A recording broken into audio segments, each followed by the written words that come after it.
পতিতালয়ের শারমিন আক্তার। শারমিন দৌলতদিয়া পতিতালয়ের নিয়মিত একজন পতিতা। শারমিন পতিতা ছিল না, তাকে পতিতা বানানো হয়েছে।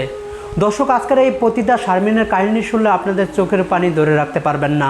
19 বছর বয়সী শারমিন আক্তার প্রতিনিয়ত দৌলতদিয়া পতিতালয়ে সার্ভিস দিয়ে যাচ্ছেন। শারমিন অতি সাধারণ ঘরের একটি মেয়ে। বাবা দিনমজুরি রিক্সা চালক। দিন এনে দিন খান তার ফ্যামিলি। দিন এনে দিন খেলেও খুব সুখেই কাটছিল তার পরিবারটি। বাবা দিনমজুরি রিক্সা চালক, রিক্সা চালিয়ে যেই টাকা ঘরে আনেন এই টাকা দিয়ে সুন্দরভাবে কাটিয়ে দিয়েছে তাদের পরিবার। হঠাৎ শারমিনের বাবা রোড অ্যাক্সিডেন্ট করেন। করে শারমিনের বাবা পা হারান। মানুষের সহযোগিতায় 2-3 মাস তাদের পরিবারটা এভাবে চলে যান। 2-3 মাস পরে তাদের পরিবারে অভাব অনটন দেখা যায়। পরবর্তীতে শারমিন ঢাকাতে চলে আসেন পরিবারের হাল ধরার জন্য। এক পর্যায়ে তার আত্মীয়ের মাধ্যমে একটি গার্মেন্টসে ভর্তি হন। গার্মেন্টসে ভর্তি হয়ে খুব সুন্দরভাবে ডিউটি করেন শারমিন আক্তার। শারমিনের 2-3 মাস চলে যান এভাবে গার্মেন্টসে চাকরি করে। চাকরির টাকা গ্রামে পরিবারের কাছে পাঠান শারমিন আক্তার। তার বাবার ওষুধ এমনকি খাবারের টাকা হয়ে যেত শারমিনের দেওয়া টাকাতেই। 2-3 মাস পরে শারমিন যেই রাস্তা দিয়ে যেত একটা পোলা তাকে নিয়মিত ডিস্টার্ব করতো, তাকে প্রেমের অফার দিত। শারমিন রিজেক্ট করলে পোলাটা অনেক পাগলামি করত।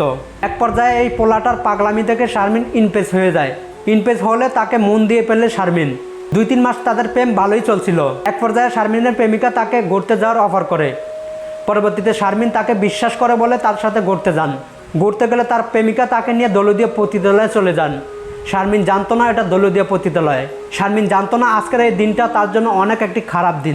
পরবর্তীতে দুষ্ট বয়ফ্রেন্ড শারমিন আক্তারকে দৌলতদিয়া পতিতালয়ে বিক্রি করে চলে আসেন। আজ পর্যন্ত শারমিন আক্তার তার বাড়িতে এখনও যেতে পারে নাই। তার বাবা মার খোঁজ খবর নিতে পারে নাই। তার বাবা মা বেঁচে আছে কিনা মরে গেছে তাও জানে না, কারণ এই জায়গায় যে একবার ঢোকে সে কখনো বের হতে পারে না। দর্শক, শারমিন আক্তারের এরকম করুণ দৃশ্য আমাকে কাঁদিয়েছে। আমার মনে হয় আজকের এই ভিডিওটি কোনো 18+ ভিডিও নয়। আজকের এই ভিডিও থেকে অনেক কিছু শিক্ষা নেওয়া উচিত। যাকে তাকে মন দেওয়া যাবে না, যার তার সাথে ঘুরতে যাওয়া যাবে না, তাহলে শারমিনের মতনই হতে পারে আপনার জীবন। প্রিয় দর্শক, আজকের এই ভিডিওটি আপনারা শেয়ার করে দিবেন। সকল ভালো থাকবেন, সুস্থ থাকবেন। আল্লাহ হাফেজ। আসসালামু আলাইকুম রহমতুল্লাহি ওয়া বারাকাতুহু।